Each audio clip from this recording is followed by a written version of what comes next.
And you can shut off the recording. Rama, Okay.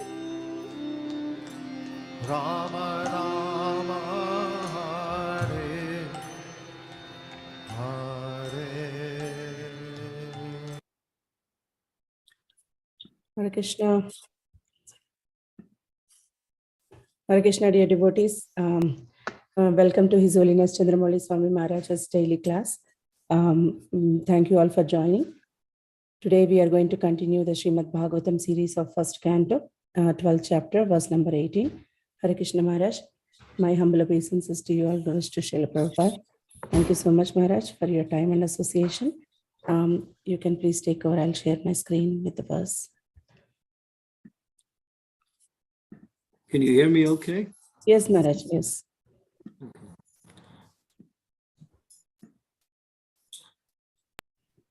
Yes, Maharaj. Om Namo Bhagavate Vasudevaya. Om Namo Bhagavate Vasudevaya. Om Namo Bhagavate Vasudevaya. Srimad Bhagavatam, first canto, 12th chapter, verse number 18. Sri Rajo Vacham Apyesa Vyamsavajasin Punya Sloka Mahatmanaham Anuvartitas Vidyasa Sa Sarubhadena Saptamaha. Translation. The good King Yudhisthira inquired, O great souls, will he become as saintly a king, as pious in the very name, and as famous in glorifying his achievements as others who appeared in the great royal family? Read it again. The good King Yudhisthira inquired, O great souls, will he become as saintly a king, as pious in his very name, and as famous and glorified in his achievements as others who appeared in his great family? So we're speaking about Maharaj Parikshit. So the Maharaj Parikshit is now born, and now there is some saintly people who are speaking about his glories right after his birth. King Yudhisthira is inquiring from them.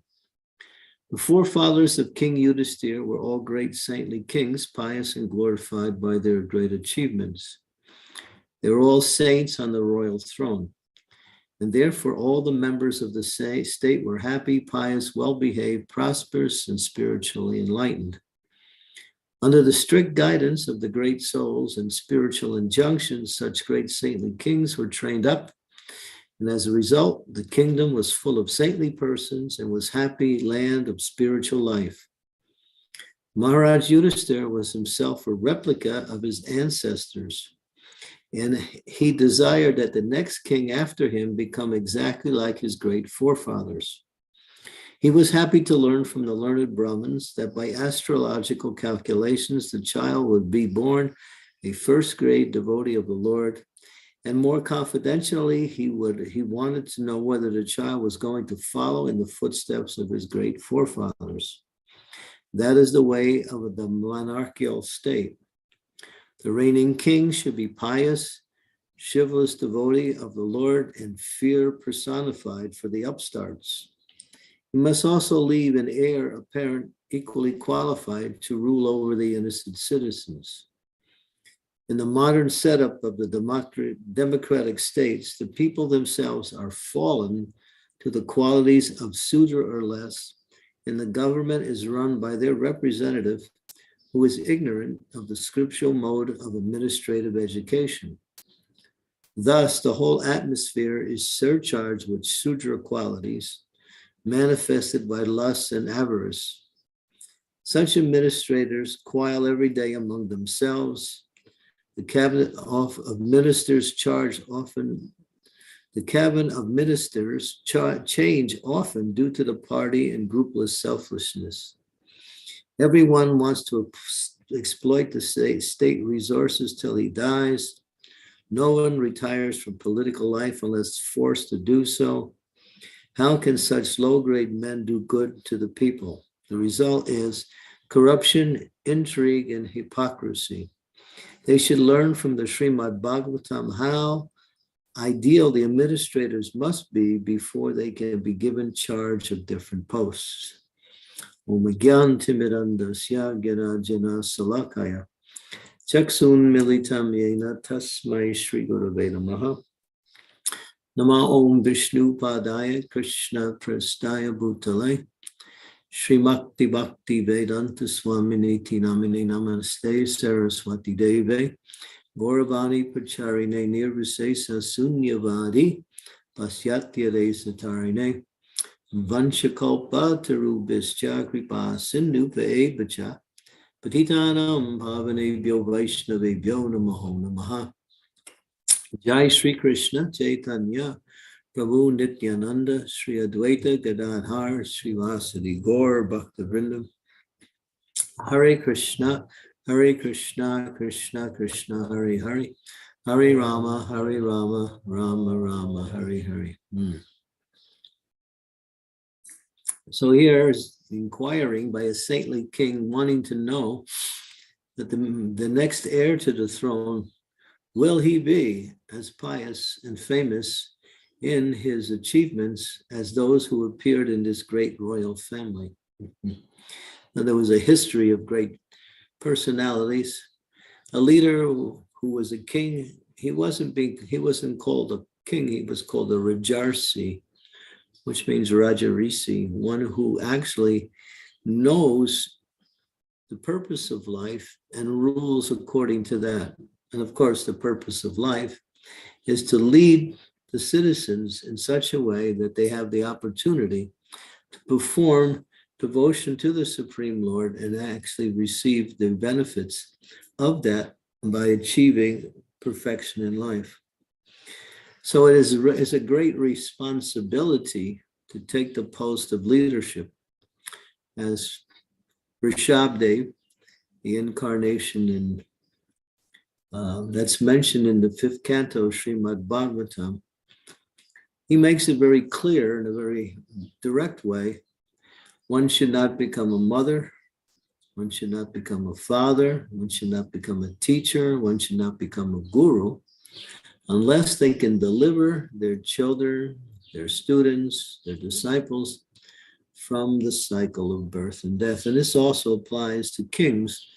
They must be able to lead their citizens in such a way that whatever the citizens need to live a normal life, and at the same time have the opportunity for spiritual practice. Prabhupada makes the point that one of the responsibilities of a leader of a state is to see that everyone is following some form of religious practice. It may be different types of paths, maybe, Judaism or Christianity, or Prabhupada even says Islam, the different faith paths, but no one can be an atheist. Atheists are not allowed in the kingdom. If there's such persons, they're giving a separate place in the kingdom to live, but then they're also given education to help them come to the actual standard of what it means to be a human being. A human being means to understand the purpose of life, and that is to know God and to develop love for God through worshiping of the Supreme Lord. So it's a great responsibility to take the post of leadership, and especially the post of one who is a leader of a country. Here it's mentioned that they nowadays we have such rulers who are simply products of the sinful class of people, and they come out of that same category, same mood. They take the post, and because they're not Kshatriyas. Kshatriyas are the ones that are supposed to rule. And Krishna explains the qualities of the Kshatriyas. They are generous by nature. They're chivalrous. Whenever there is dacoits or irreligion and criminals they actually take action to destroy that. And you'll see in the life of Maharaj Parikshit. He did that. That'll be described later in the cantos of the first canto. the later chapters of the first canto. But the actual understanding is that a leadership has to lead by character, by quality, and by qualification, and not simply by votes. The idea of voting in a person is another cheating aspect. Because Prabhupada would say, what is the qualification of the people who vote? They are of the same qualification of the people who they're trying to elect. So they have no understanding of what is leadership. And therefore, they're electing people from the same category they're in. And therefore, you have people who are running the states in different countries around the world who simply are looking for their own personal aggrandizement or personal pecuniary gain. In other words, they're looking for money, for power, for rule, for followers. And they exploit the citizens. They may give something back as a tokenism. They might build some roads or maybe open a few hospitals here and there. But people don't even trust their leaders nowadays. In fact, more than 50% of the population does not go to the polls to vote anymore because they know there's nobody to vote for. And it's become such a policy now that nobody trusts the people who are given the position of being elected. But here, this is actual culture, this is actual standard that a person who is leading, he is considered to be the representative of the Supreme Personality of Godhead. The father is the representative of the Supreme Personality of Godhead within the family, the king within the country, the guru for his disciples, and anyone who's in the position of leadership, in one sense, is given that position by the arrangement of the Lord. Of course, nowadays, they cheat and lie and posture themselves in different ways. But real rule is monarchical. Democratic rule is not real rule. Because democracy, Prabhupada would say, democracy means demon crazy. Is that, and the majority rules. But what is the quality of the majority? It's like you're asking the students to become a teacher simply by voting one of the students as a teacher. Without any training, without any qualifications, people take positions. And therefore, because of their inabilities, they behave like Sudras. And a Sudra is a person who can't lead. A Sudra is a person who has to be led, but they take the position of leadership. So here, we're getting an understanding of what it means to be an actual leader. And it's mentioned here that King Yudhisthira wants to know that this great soul who was now born in the family, who was saved by Krishna, it's mentioned in a few verses just before then that Maharaj Parikshit, when he was in the womb of his mother Uttara, his Asvatthama, the son of Dronacharya, wanted to destroy the last heir to the Pandava family. And he was powerful enough because he was a Brahmin, he was able to release something is called a Brahmastra. Prabhupada said it's similar to a modern day nuclear weapon, but it's much more finely controlled that those who have that, they chant mantras, and by chanting mantras and touching water, they can access these powerful weapons and they can direct them towards a particular target. And these mantras, these weapons are so fine that they go right to the target. So when it went right into the womb of Uttara and it was going to kill the next heir to the throne, Maharaj Parikshit. But Krishna, it says that Krishna didn't just appear there. He's always everywhere. So he manifested himself there within the womb of Uttara, and he prevented the Brahmastra from killing the child. The child actually saw the Lord. And it's mentioned also that he saw the Lord and he was thinking, who is this person? He's still in the womb. He was that much enlightened. And even before he was born, he had that perception. He saw this person saving him from this weapon. And he said, who is this? And there later on, he got the name Parikshit, which means examiner. So his whole life he was examining it. Is this the person I saw? Is this the person I saw? Like that, going through. He was always trying to find that one person that he saw. Of course, Krishna had already left the planet. And so, yeah. So, and of course, Maharaj Parikshit was the son of, was the grandson of Arjuna, the son of Arjuna's son, Abhimanyu, who was killed unfairly on the battlefield. Now, Krishna entered the womb for two reasons. One, because to save the next heir of the throne. At the same time, because he was a pure devotee, the Lord also protects his pure devotee. Says the Lord gives protection to everyone, but he gives personal protection to his pure devotee. Through his energy, he protects others. But personally, when it comes to his pure devotee, he does it personally. So here it's a very, he wants to know who, he wants to know what is the qualifications or qualities of ruling the world from this person who is now born in his family. And the Brahmanas and the great saints are there. They actually have done the horoscope of the child, and they're glorifying the horoscope by saying this person has so many good qualities. Prabhupada also talks about that, about himself. When he was 1 year old, his mother took him to an astrologer.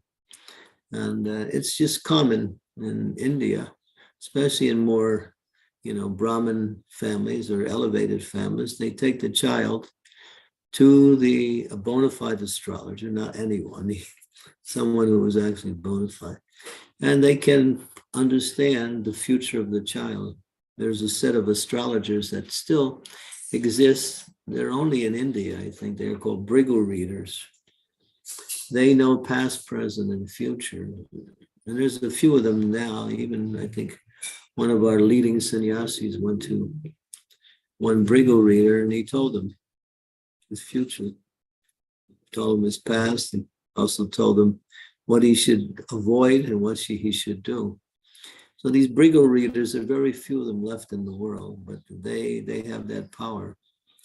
And so when Prabhupada was taken as a little child to this astrologer, he said that when he becomes 70 years old, he will cross the ocean and open up 108 temples. That was in Prabhupada's astrological reading when he was only a young child. Prabhupada remembered that. And so when he was in America, just a few months after that, he actually said that to one person, that I have 108 temples, but they're separated by time. Prabhupada knew his future, but he also knew in order to make it happen, he had to work for it. So at the same time. So, yeah. So astrology, there are bogus astrologers and there's cheaters. Just like wherever there's something genuine, there's also something fake.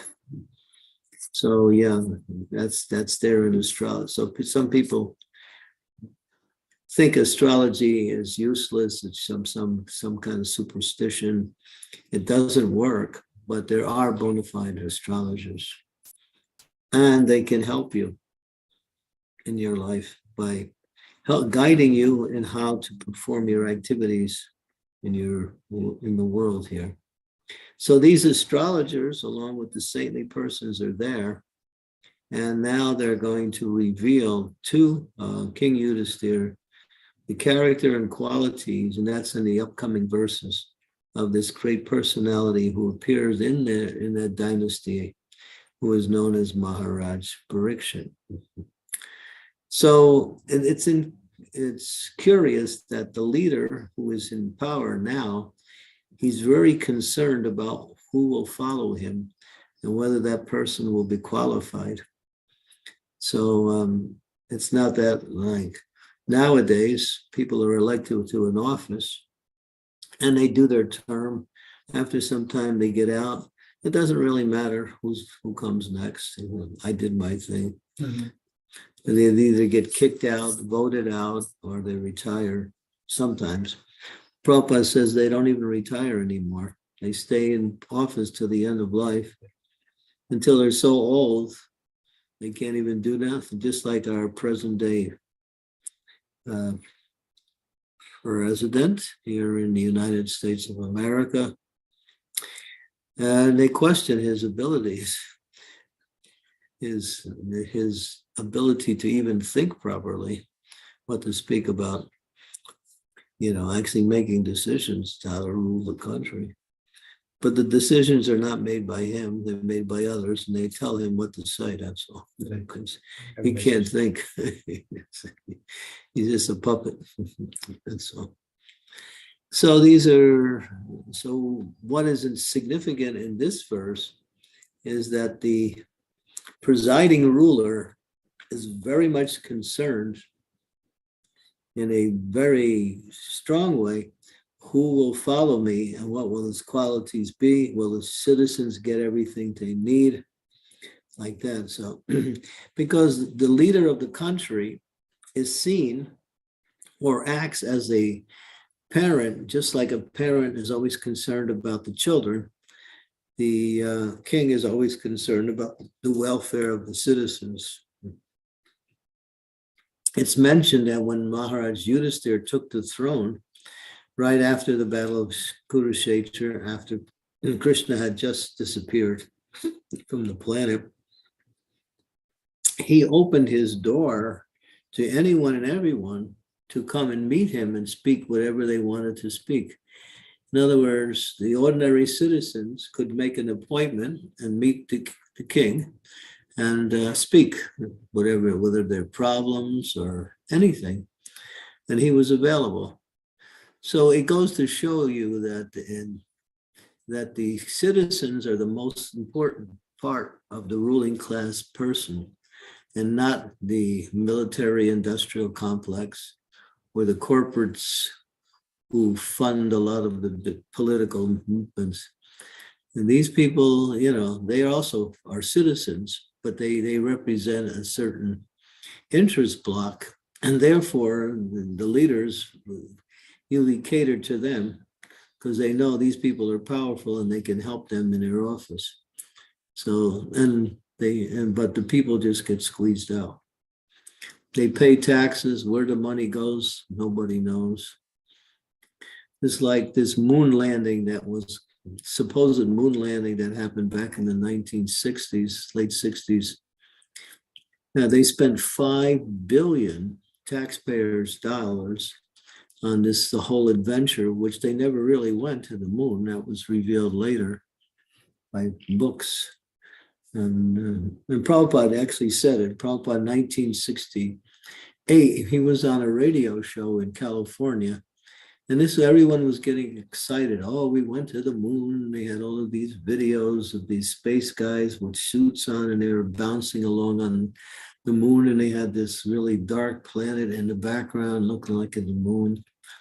And everybody goes, oh, yes. Gigantic, one step for mankind, one step for man, one gigantic step for mankind. Everybody was, oh, we went to the moon. Prabhupada said, we never went to the moon. He said, it's a higher planet. It's a opulent planet, and it's not some just, desert, because they were picturing this desert as the moon, And later on, it was revealed they were showing pictures of the Arizona desert. Yeah. And they called it moon rocks. And they had these things that they supposedly brought back. They said it was moon rocks, but then they compared these rocks to the rocks in the Arizona desert and found they were the exact same thing. So therefore, one man, he wrote a book called The Moon Hoax, where he exposed all of this thing. Yeah, so it was a whole, and they spent billions of taxpayers' dollars on this adventure, which just filled the pockets of the politicians. That's all. Okay, so here we see what is the ideal ruler and how he is concerned about the welfare of the citizens and how he is concerned about the future of those who will take the position of the ruling class. Any questions, comments?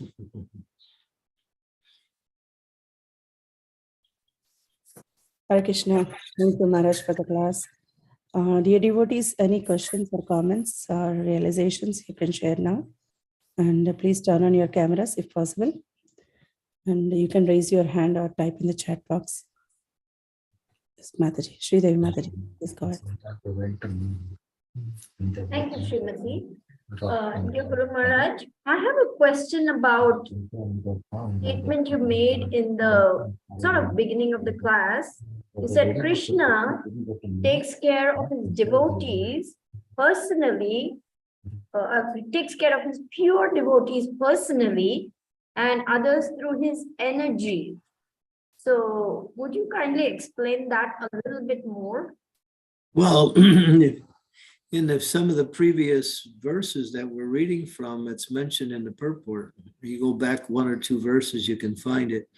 And that's in relationship to Krishna entering into the womb of Uttara and saving Maharaj Parikshit.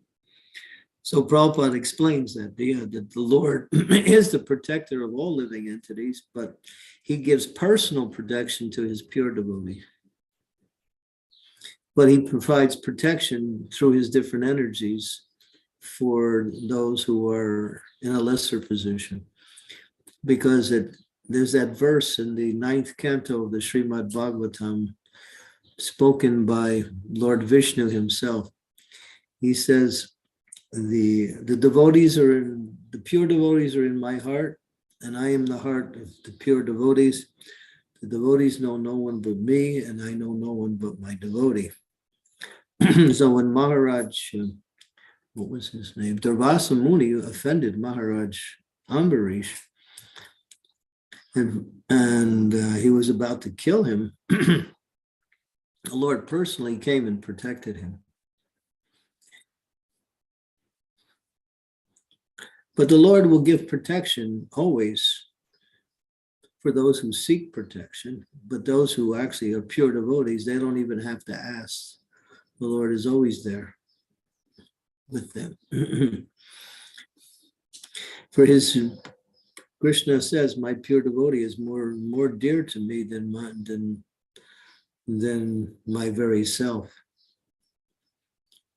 That story was illustrated in the when the four Kumaras were traveling and came to the seventh gate of the Vaikuntha realm and wanted to enter, which was the final gate. They wanted to get the chance to offer some worship and have the darshan of Lord Vishnu. They were blocked by these two gatekeepers, Jai and Vijay. And then they were very angry about the fact that they were blocked. And then they actually cursed. They said, you're not qualified to be in the spiritual world. Therefore, you should go to the material world. And the Lord, when he understood there was what was happening, he came immediately. And then he made a statement that my devotees are more dear to me than my very self. He said I would cut off my own arms from my devotees. So to become a devotee of the Lord is not a small thing. One becomes very, very intimately connected with the Lord. And to become a pure devotee means that the Lord is there with them every moment.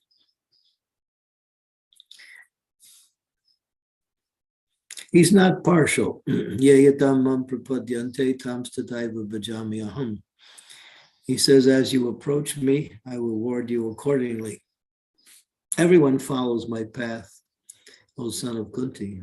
So according to how we approach the Lord reciprocates. And for the pure devotees who give everything to the Lord is always there to accept their offerings and to reciprocate in a loving way with his pure devotees. But for others who are not pure, he still gives them protection. He still reciprocates to them according to how they approach him. So when Prahlad Maharaj, just for you to understand, Maharaj, if you will bear with me, when Prahlad Maharaj was being tortured in so many different ways, for all those times, the Lord was protecting Prahlad Maharaj by his energies, by preventing him from being harmed. And then finally, he came in his personal form to completely protect him. Is that correct understanding? I wouldn't say that's a correct understanding. Prahlad was absorbed in the Lord. And he was completely in meditation upon the form of Krishna. He was a worshiper of Krishna. He was thinking of Krishna or Vishnu, either one, within his heart. Yeah. And therefore, he was in that meditation, he was associating with the Lord because he was fully absorbed in the Lord. But then the Lord came in his personal feature, not but as an expansion of Vishnu in order to fulfill the benedictions that Brahma gave to, so that's why he appeared in that form. But the Lord is always there. So would you kindly explain an example of the Lord's protection through his energy? Through his energy? Mm-hmm. Well, the whole material energy works under his direction. Maya dakshena prakriti. Mm-hmm. So we were just talking about last night. We were having a discussion. When there was an attempted assassination on Prime Minister Modi. They had he was on a stage. He was going to give a lecture. And they put all of these bombs, they put bombs underneath the stage, and they put bombs all outside. Now, at one point, all the bombs on the outside area went off, and some people were killed. But the bomb underneath the stage where he was didn't go off. That's Krishna.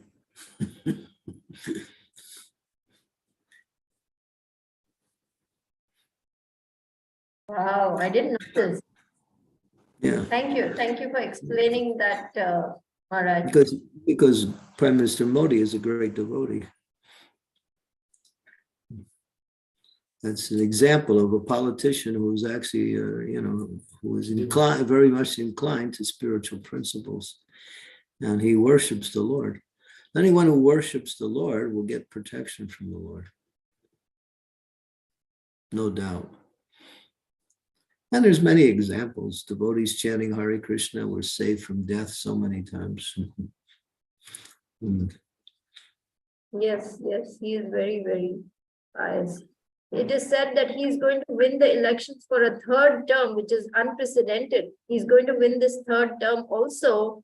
The prediction is that midway he's going to give it up and hand it over to Yogi Adityanath, Prime Minister. That's what the very, very famous astrologers are saying. Let's see. Okay, Raj. Raj Prabhu, you raised your hand previously. You have a question. Thank you very much. Thank you, Maharaj. Maharaj, you were talking earlier about according to how one approaches the Lord, he will reciprocate. I wanted to understand this a bit more because there's when you approach the Lord, there's what you're asking for, there's what you're desiring, there's the method that you're using to approach. There's all these different things that come into play. So I guess it might be just a mixture of everything. I wonder if you yeah, it's the motivation. If you're approaching the Lord for something material, that's one way. If you're approaching the Lord because it's something you're supposed to do because your parents told you to do it. In other words, you do it because you're supposed to. If you're approaching the Lord because you know that by doing that, you'll get benefit for that. Or if you're approaching the Lord because you want to show your love for the Lord. So there's different ways. There's Karma Mishra Bhakti, Jnana Mishra Bhakti, pure Bhakti, and Bhakti mixed in different ways.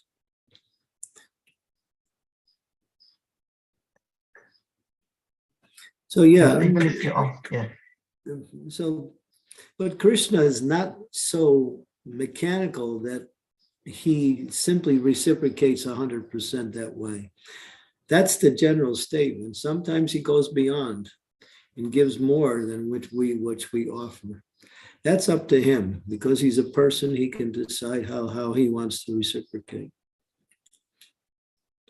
So sometimes a person can't offer proper prayers. Maybe they make mistakes in offering the prayers, but he knows what their heart is. And so he will reciprocate according to what's in their heart rather than what they say.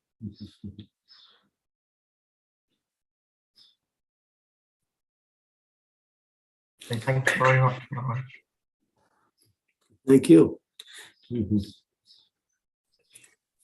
Devotees, any more questions?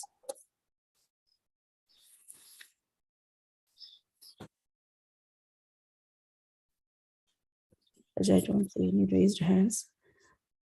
We have a local assembly here of three wonderful Vaishnavas.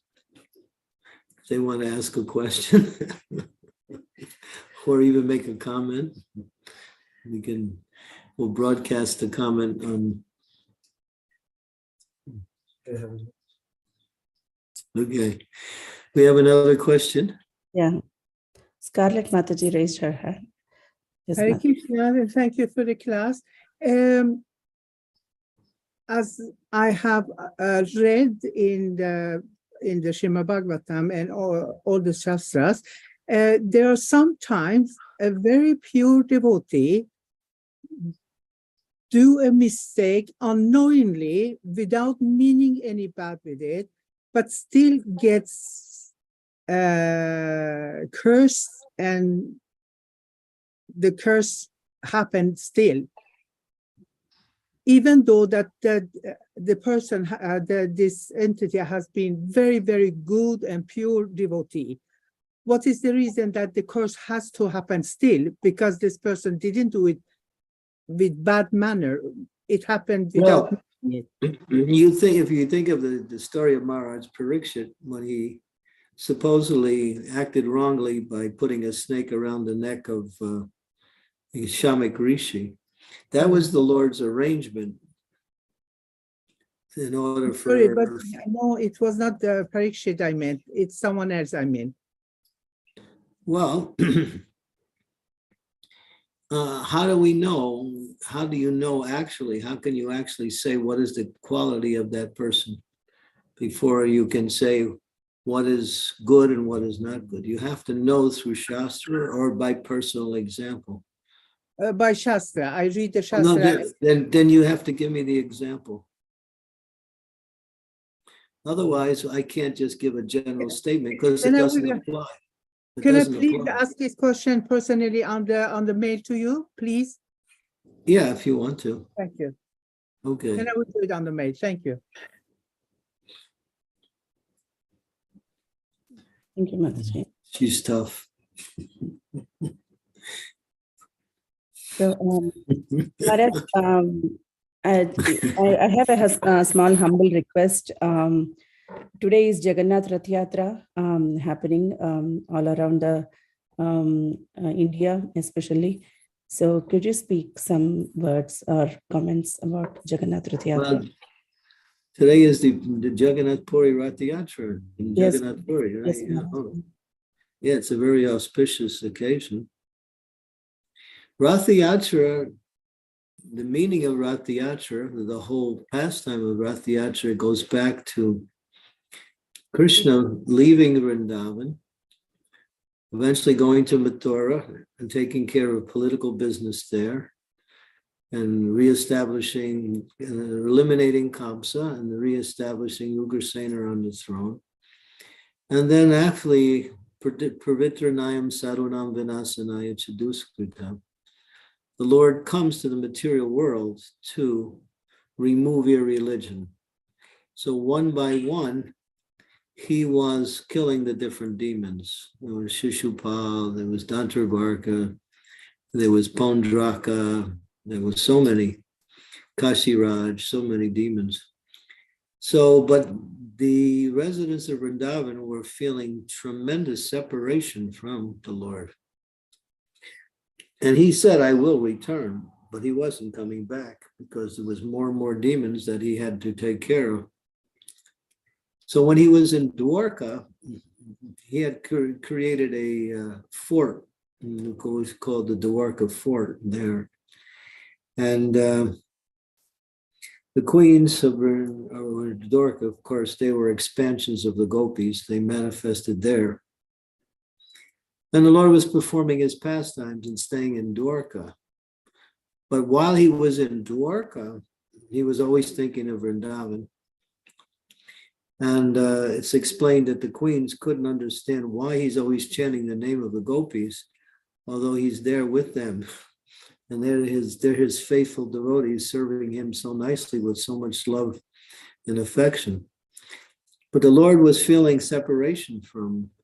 So at one point, the Lord decided to return to Vrindavan, and that's Rath Yatra. The leaving of Dwarka and going to Vrindavan is the whole Rath Yatra ceremony. The Lord leaving the Vaikuntha realm of the Vaikuntha mood of Dwarka and going back to the Vrindavan mood. And so the temple in Jagannath Puri is considered to be Vaikuntha. The temple at the end of the Gundicha, what is the name of that road? Bodadanda.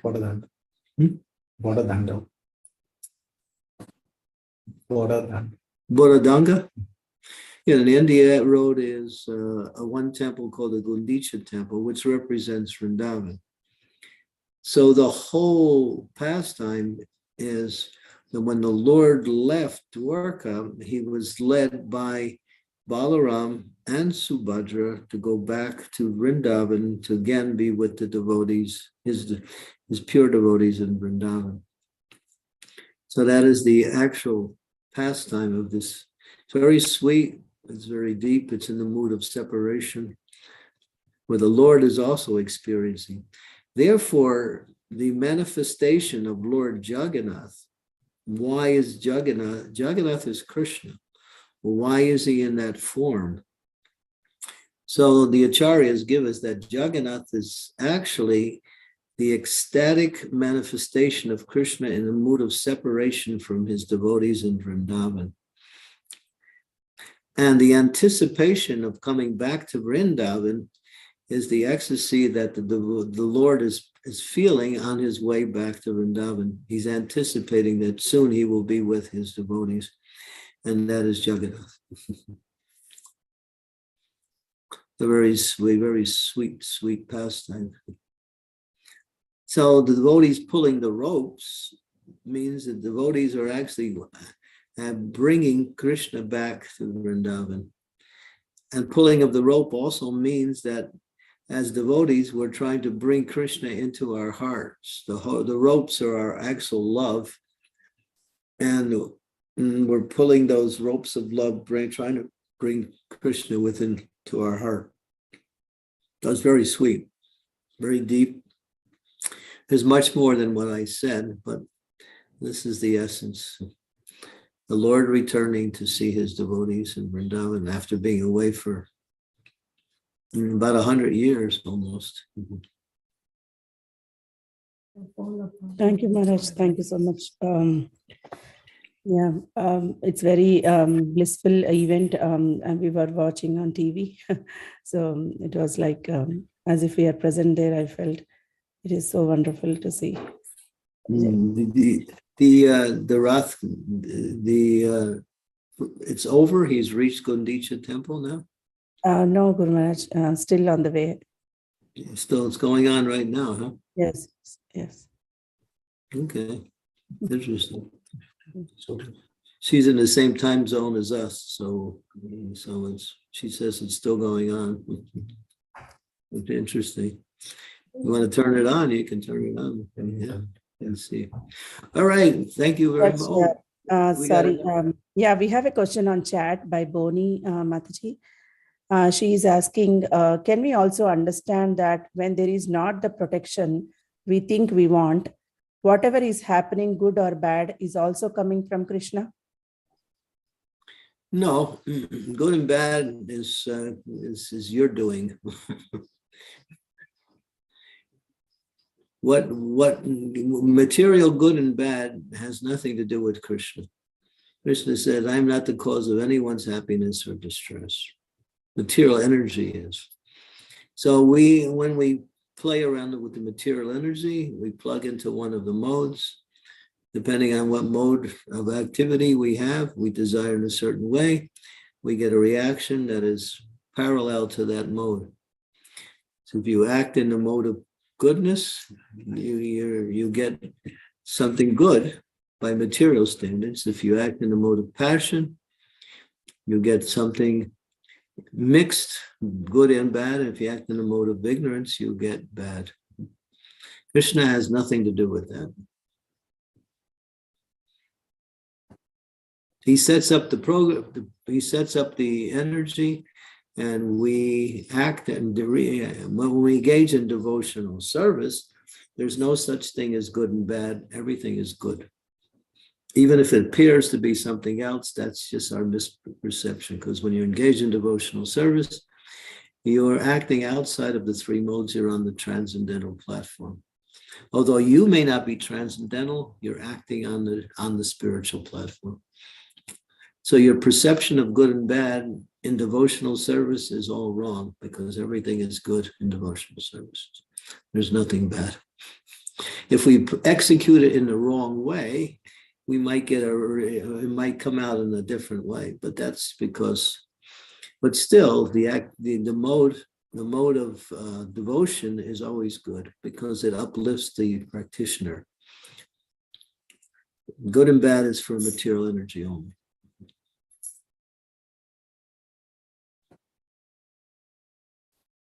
Hope that helps, Mataji, Bani Mataji. Thank you. Stop acting materially, and then you won't get any good and bad. Start engaging in devotional service. Everything you do is bringing you closer to Krishna. Even if it appears to be unfavorable, it's actually working in that way, as long as you're engaged in devotional service.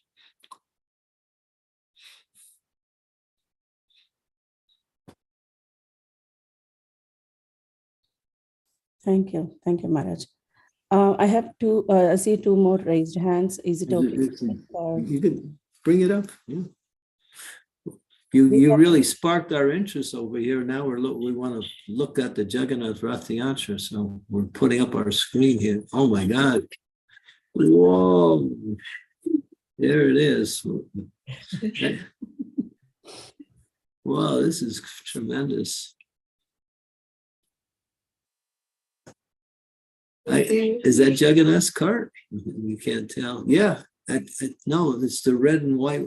That's Subhadra's cart, isn't it? Looks like It's Subhadra's cart, I think. Sorry, you diverted our attention to something that we cannot resist here. Yes, Maharaj. Something's going on, some ceremony too. Oh, the carts are moving now. Oh, they're pulling the cart. Wow. It's a Gundicha temple. Huh? So they're close to Gundicha temple, looks like. That's the Gundicha temple? Looks like. This can't be the return route. It's not, it's too soon for the return route.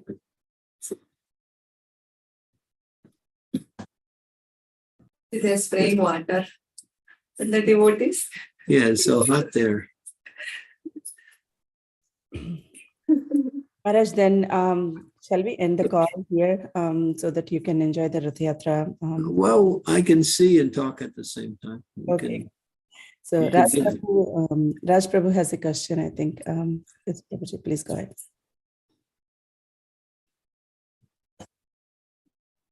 Thank I'm you. sitting with a family that's from Orissa, so they're really relishing this. Thank you very much.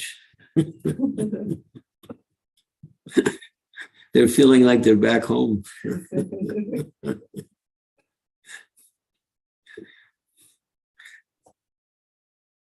Yes, Prabhu, please go ahead.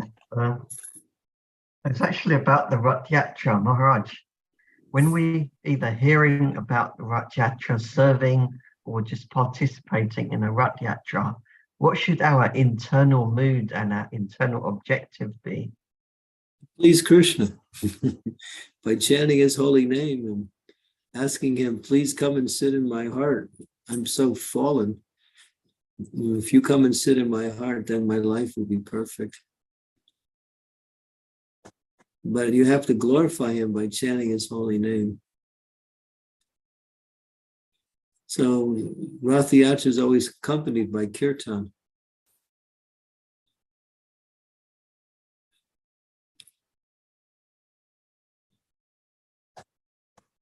Maharaj.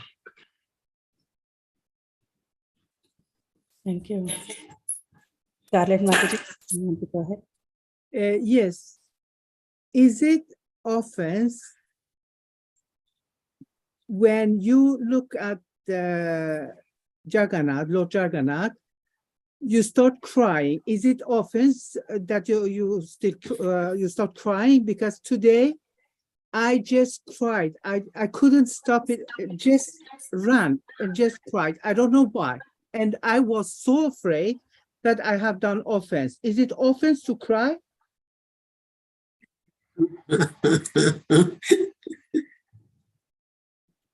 Mataji, you want to answer that question? Go ahead, you can speak from there. Maharaj, I think it's not offense, it's your emotion for the Lord and you are in ecstasy. So you've been You're feeling. exonerated. You're the expert on the question and has answered your question perfectly. She said it's your emotions are just manifested when you see the Lord, and one of the symptoms is you cry.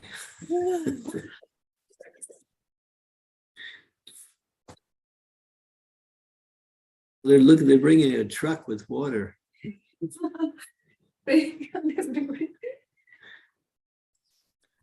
Devotees, any more questions or comments? Can you see the deity inside? They're getting close. Every year, our devotees usually go to these Rath Yatras.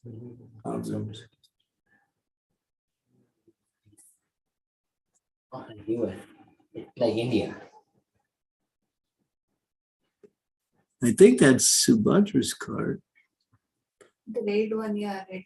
And then the green one is Jagannath, right? The green one is Balabhadra Swami Maharaj, and the black and red is Subhadra Devi's, and yellow and red is Lord Jagannath. So that's this yellow and red is Jagannath. So we're looking at Jagannath. So this is the place. Jagannath is the last Ratha to start.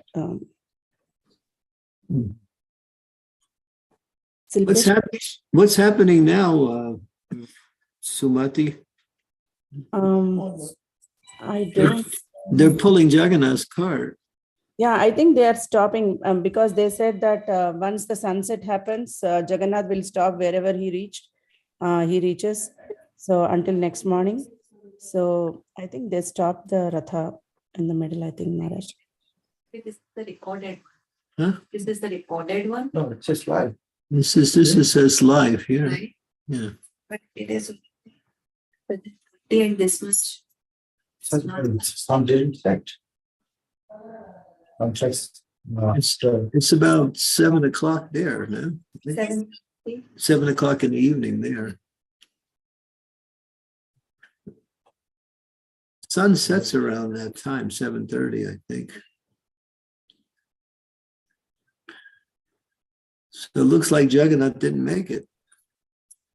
Yes, Maharaj. I think Jagannath Ratha stops in between for short things like walks. So I think, Yeah, they're pulling now. The cart's moving slowly,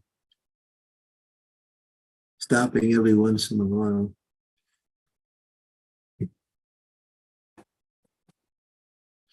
I've been to 3 Rath Yatras.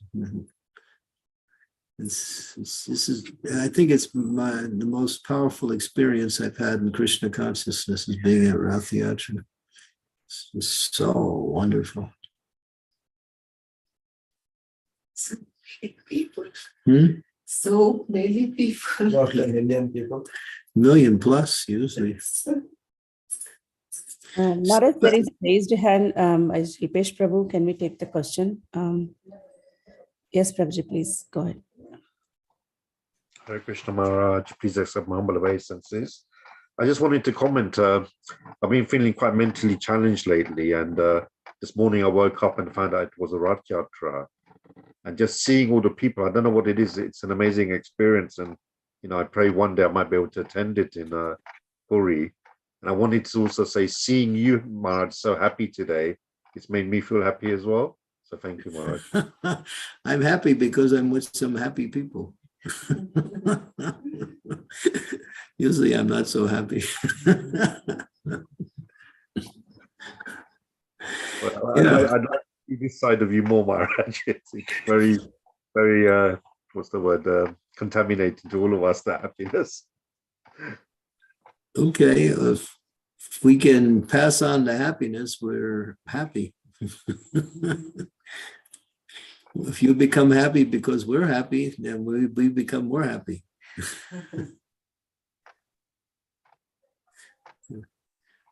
Just watching this card festival is another level of happiness. Yes, Maharaj. From Dallas, 2 families went to Rath Yatra, Maharaj. They are there now. Mm-hmm. They might not come back.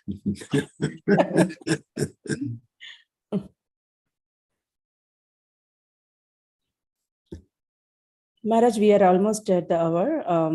I don't see any raised hands now. So Okay. I think we can. Well, we can end here. Yes, Maharaj. Thank you so much. Thank you. We'll be back tomorrow. Also, tomorrow's Wednesday. Yes, Maharaj. So tomorrow we'll continue with the verses. Yes, Maharaj. Thank This you. is a very powerful chapter. Devotees should stay with this one. When you get into the glories of Maharaj Parikshit, it becomes really amazing. Sure, Maharaj. Thank you so much. Thank you. Thank dear. you. We'll all see you tomorrow. Srila Yes, Prabhupada, Jai, Srimad Bhagavatam ki Jai. Jai Shri Prabhupada ki Jai, Samaveta Bhakta Vrinda ki Jai. Jai.